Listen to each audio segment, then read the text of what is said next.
नमस्कार, प्रभा साक्षी देख रहे हैं आप। आपके साथ मैं हूं अंकित सिंह। कार्यक्रम है चाय पर समीक्षा और हमेशा की तरह इस कार्यक्रम में मौजूद हैं प्रभा साक्षी के संपादक नीरज कुमार दुबे जी। सर, आपका बहुत स्वागत है। और चाय पर समीक्षा कार्यक्रम में इस सप्ताह जो दो बड़े मुद्दे रहे उस पर हम चर्चा करेंगे। पहला ये कि बिहार में चुनाव संपन्न हो गए, एनडीए ने बम्पर बहुमत हासिल किया है। जबकि दूसरा मुद्दा हमारे देश के लिए बिल्कुल भी सही नहीं है। आतंकवादी घटनाएं दिल्ली में हुई, देश की राजधानी में हुई, और ये कहीं ना कहीं सवाल कई सारे उठ रहे हैं सुरक्षा को लेकर भी।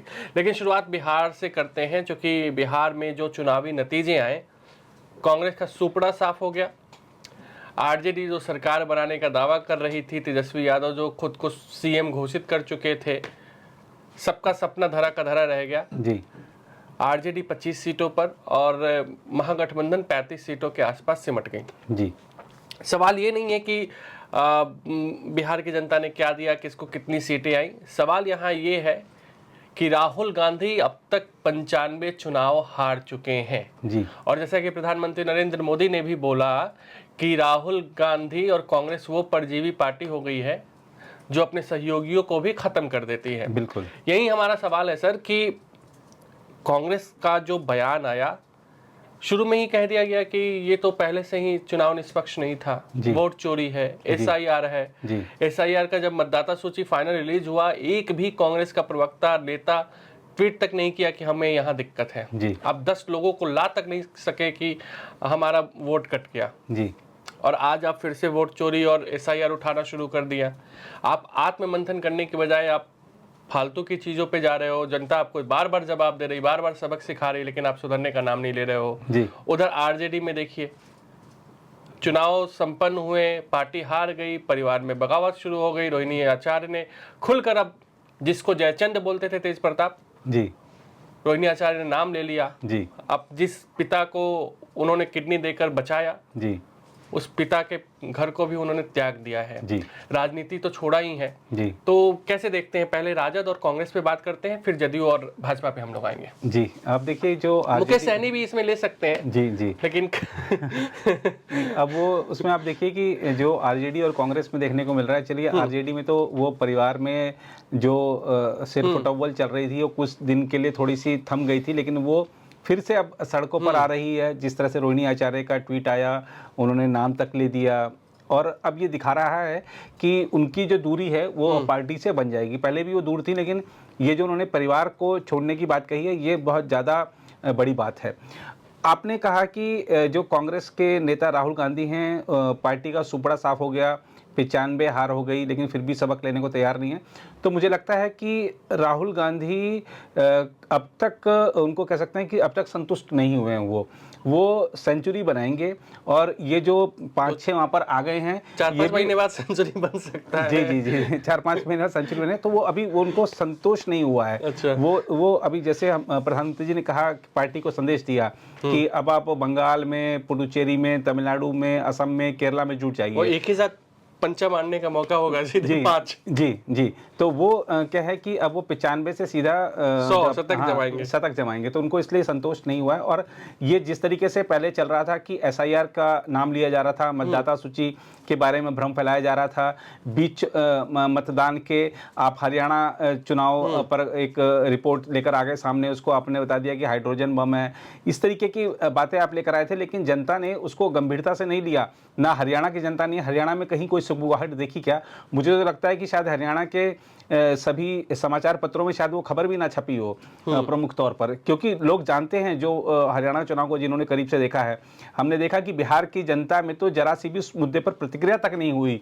तो ये दिखाता है कि असल मुद्दों से राहुल गांधी दूर हैं, वो अब भी वास्तविकता समझने को तैयार नहीं है। और जिस जैन जी की वो बात करते हैं ना, जैन जी ने जवाब दे दिया जी, उन्होंने जवाब दे दिया। और दूसरी बात कि आपने सुना होगा कि प्रधानमंत्री नरेंद्र मोदी ने बिहार में प्रचंड बहुमत मिलने के बाद जो अपने संबोधन में बड़ी बात कही है, उसमें कहा है उन्होंने कि मुझे इस बात की संभावना दिखती है कि कांग्रेस में विभाजन हो जाएगा।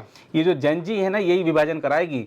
अब आप देखिए कि उनको पता है कि यार राहुल गांधी के रहते रहते हमारा राजनीतिक भविष्य कहीं नहीं बनने का नहीं है। तो वो, और राहुल गांधी जिस तरह की राजनीति कर रहे हैं, उससे कांग्रेस के जो दिग्गज नेता हैं, पुराने नेता हैं, अनुभव वाले नेता हैं वो भी उससे सहमत नहीं है।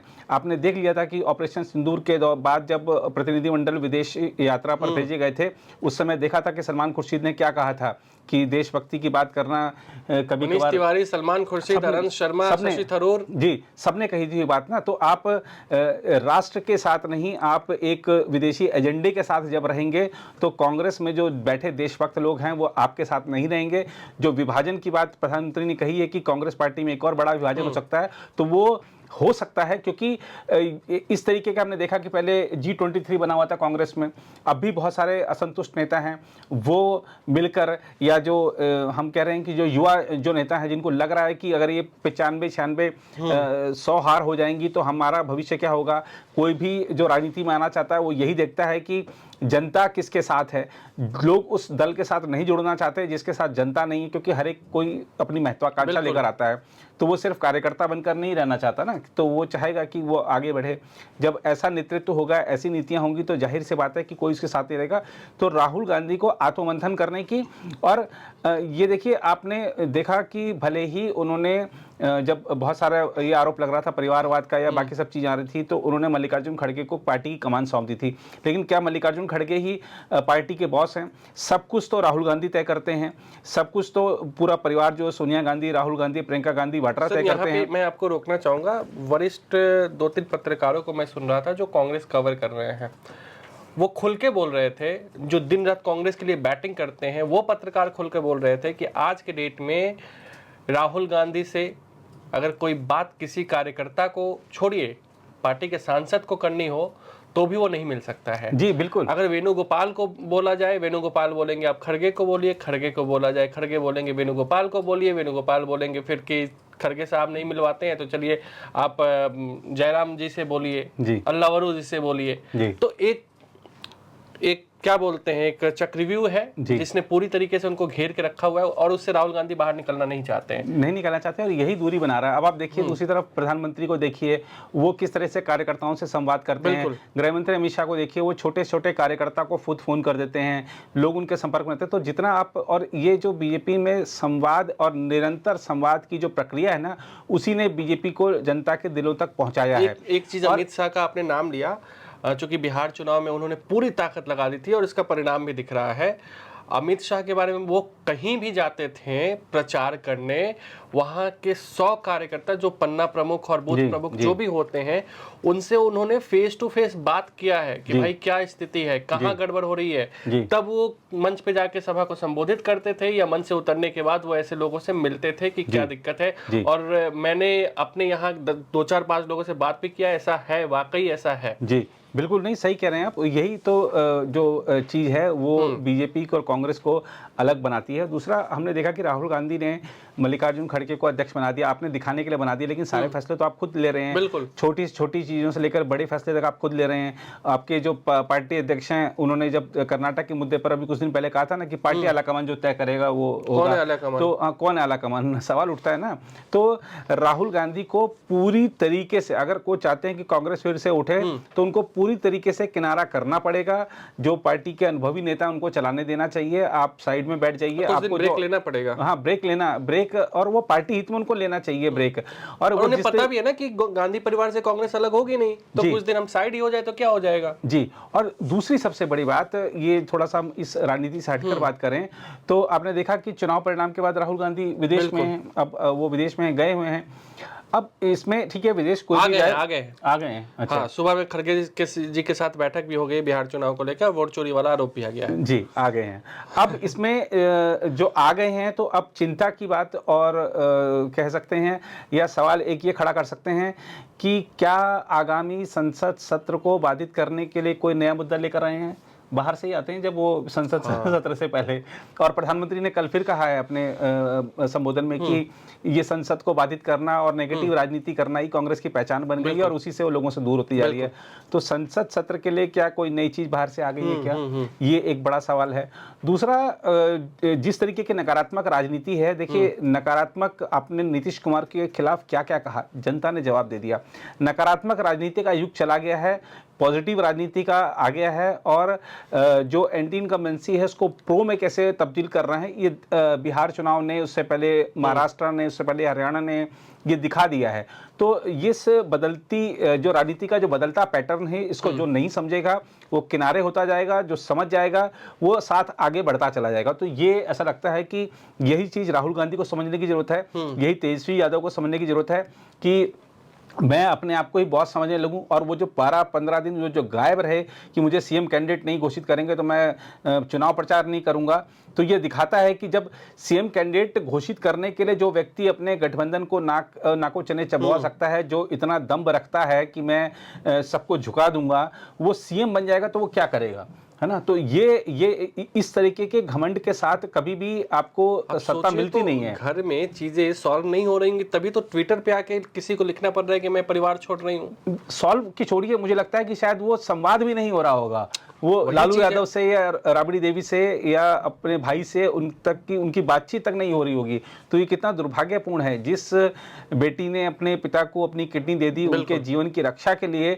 यदि उस परिजन के साथ इस तरीके का व्यवहार आरजेडी में हो सकता है तो और लोगों के साथ कैसा होता होगा, ये तो एक समझने वाली बात है, खुद ही समझ आ जाती है बात ये। हम अब बीजेपी की तरफ आएंगे और जो राहुल गांधी वोट चोरी और तमाम चीजें कहते हैं, आप देखिए प्रधानमंत्री ने बिहार जीता, एनडीए ने जीता, उसके बाद उन्होंने अपने कार्यकर्ताओं को बोल दिया भाई लग जाओ बंगाल। बिल्कुल। कांग्रेस कहाँ है जी? कांग्रेस सिर्फ आत्ममंथन करेंगे कहने से नहीं होता है। आपको अगर कुछ अमल किया गया होता तो उदयपुर में जो चीजें कही गई थी उदयपुर के बैठक में, या फिर जो एंटनी कमेटी ने जो रिपोर्ट दिया था उसका भी अमल हुआ होता। जी, वो एंटनी जी को साइड कर दिया, उनकी रिपोर्ट को कौन देख रहा है। और वो उदयपुर का जो चिंतन शिविर था उसके बाद से तो इनकी कितनी हार हो गई। उदयपुर में इन्होंने क्या क्या निर्णय लिए थे, क्या क्या इन्होंने संकल्प लिए थे, एक पर भी आगे नहीं बढ़े। तो ये सिर्फ बैठ के अगर चिंतन बैठक करते भी हैं तो वो सिर्फ वो बेकार, वो ऐसी चिंतन में बड़ी बड़ी बातें करके खत्म हो जाती हैं, लेकिन उसके बाद से देखिए आप कितने लोग पार्टी छोड़ गए, उनकी कितनी उनकी चुनावी हार हो गई, एक बार भी सबक लेने को तैयार नहीं है। मुझे हैरानी हुई कि अशोक गहलोत जैसे नेता कह रहे हैं कि अब लोकतंत्र बचा नहीं है। भैया आप राजस्थान में जीते हैं, क्या लोकतंत्र बचा नहीं है? बिल्कुल, और कल भी उपचुनाव में राजस्थान में जीत हो गई है। वही कह रहा हूँ, राजस्थान में उपचुनाव में जीते हैं, आपको क्या लोकतंत्र बचा नहीं है? वहाँ भी तो आपने उसी प्रक्रिया के तहत उसी मतदाता सूची से, उसी ईवीएम के जरिए आपने जीत हासिल करी है ना। तो ये दिखाता है कि ये और अशोक गहलोत जैसे सीजन पॉलिटिशियन से इस तरह की चीजें उम्मीद नहीं की जा सकती। और खासतौर पर ये ठीक है, अपने नेता को आपका बचाव करना चाहिए, किसी भी उससे छोटे नेता को या कार्यकर्ता को, लेकिन अगर वो उजाले को अंधकार कह रहा है तो अगर आप वो भी कहेंगे तो आप भी बेवकूफ़ी कहलाएंगे। बिल्कुल। लेकिन सर अब हम बीजेपी पे आते हैं। बीजेपी का यहाँ से किस तरीके का क्या प्रदर्शन रहेगा उस पर तो हम जाएंगे। बीजेपी के राष्ट्रीय अध्यक्ष कब मिलेंगे जी? और एक सवाल जो अब चर्चा शुरू हो गई है बिहार में कि मुख्यमंत्री नीतीश ही रहेंगे। ऐसा इसलिए कहा जा रहा है क्योंकि माइनस जेडीयू देखा जाए तो भी एनडीए 118-119 सीटें पहुंच रहा है जी। तो एक तरीके से चर्चा है, एक बज़ है, लेकिन बीजेपी जानती है कि उत्तर प्रदेश चुनाव तक तो नीतीश को हिलाना बहुत खतरनाक हो सकता है जी। क्योंकि जिस समाज से नीतीश आते हैं उत्तर प्रदेश में उसकी संख्या अच्छी खासी है, केशव मौर्य उसका प्रतिनिधित्व भी करते हैं जी। तो और ये भी कहा जा रहा है कि नहीं, नीतीश को नाराज करके या नीतीश के वोटर्स को नाराज करके बीजेपी ऐसा फैसला नहीं लेने जा रही है। और जदयू मतलब वो एक पंक्षी, क्या नाम है वो, फिनिक्स जी, वो मतलब आप देखिए कि जब जब कहा जाता है कि खत्म हो गई, इस तरीके से जोरदार वापसी करती है।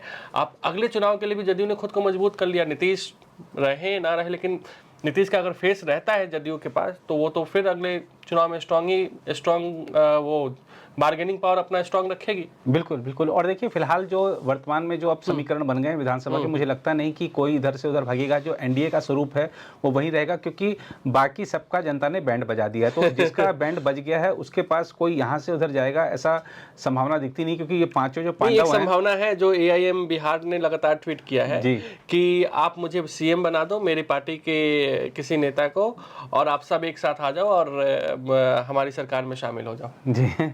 लेकिन वो देखिए एआईएम को भी अपना क्या है कि बिहार में वर्चस्व बनाए रखना, तो इस तरीके की बातें कही जाती हैं, लेकिन जो मैंडेट है उससे कोई छेड़छाड़ करे ये बिल्कुल ठीक है, कर सकता है, नंबर्स उनके पास हैं, लेकिन फिर जनता फिर आगे देखेगी।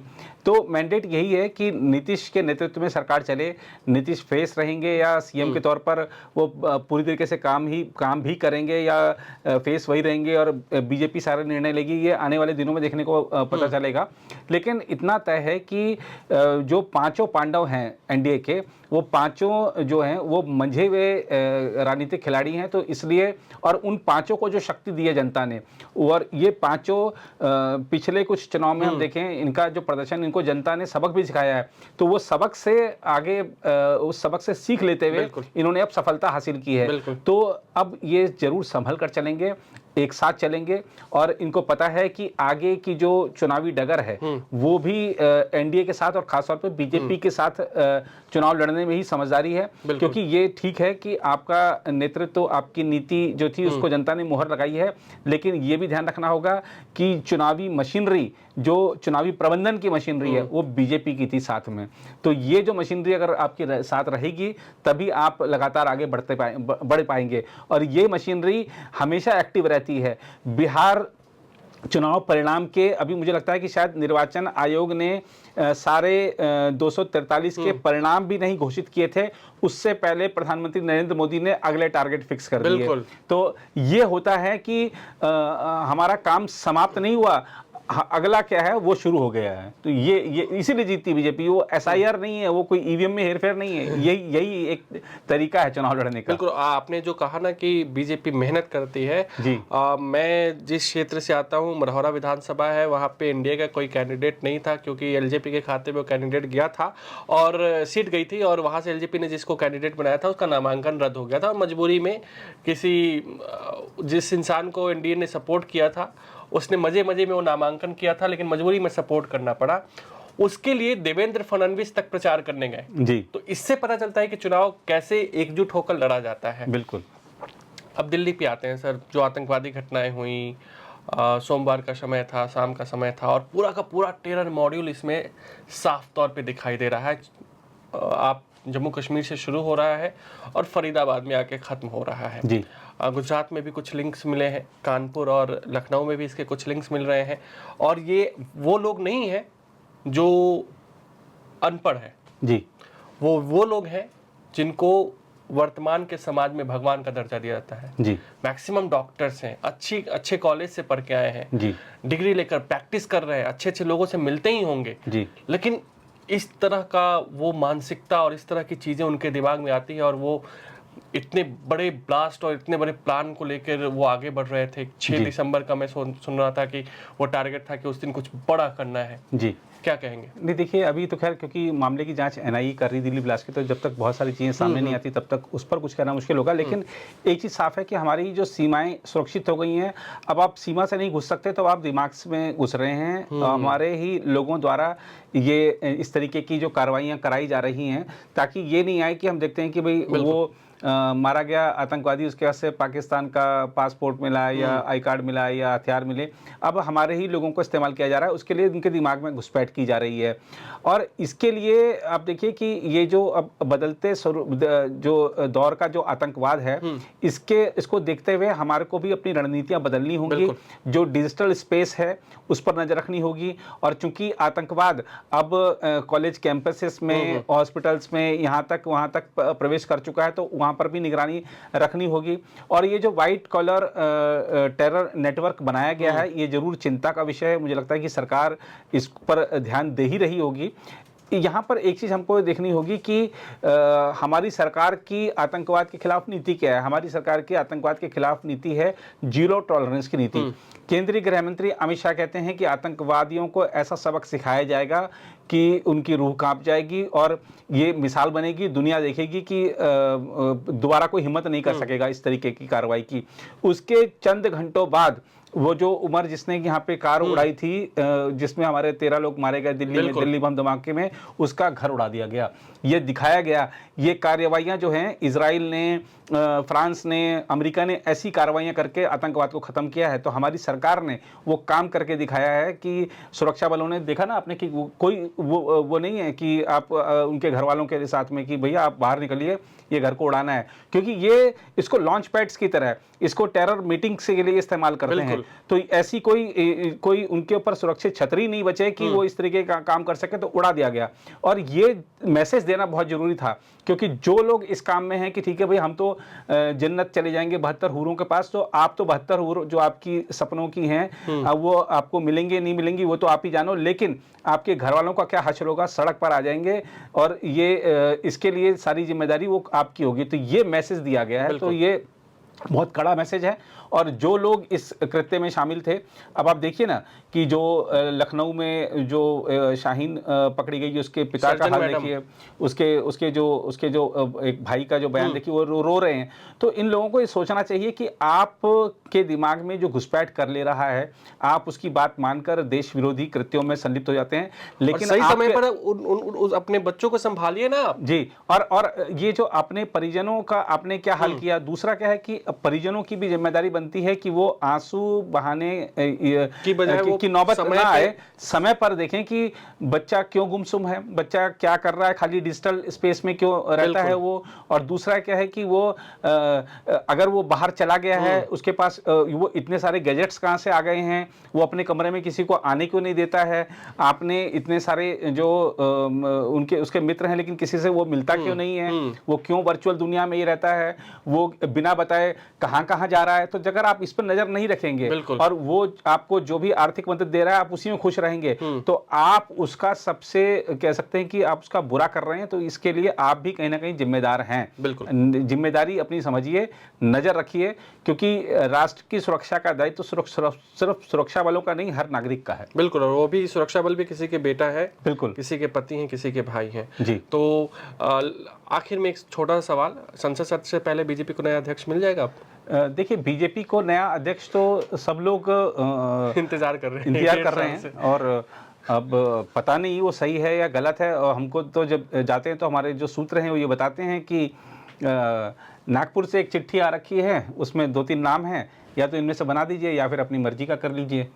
अब वहीं पे बात अड़ी हुई है कि उसमें से वो जो नाम है उसमें से बना नहीं सकते, और अपनी मर्जी से बना दें तो संबंध बिगड़ जाएंगे और ये जो लगातार चुनावी जीत मिल रही है वो कहीं बाधित ना हो जाए। आगे बंगाल है, आगे असम है, आगे तमिलनाडु है, आगे पुडुचेरी है, तो देखना होगा कि क्या होता है। लेकिन मैं किसी से बात कर रहा था, वो बता रहा था कि बिहार में भी मैंने सोचा कि बिहार में आरएसएस कहाँ, मुझे गाँव में तो नहीं मिला जी। गाँव में तो बहुत कम लोग उससे जुड़े हुए मिले, लेकिन लोगों ने कहा कि नहीं, आरएसएस ने पूरा दम लगाया था। बिल्कुल। और वो सिर्फ एक पार्टी के लिए नहीं, सबके लिए दम लगाया था। फिलहाल आज के चाय पर समीक्षा कार्यक्रम में इतना ही। अगले सप्ताह आपसे मुलाकात होगी। तब तक मुझे यानी अंकित सिंह और प्रभा साक्षी के संपादक नीरज कुमार दुबे को दीजिए इजाजत।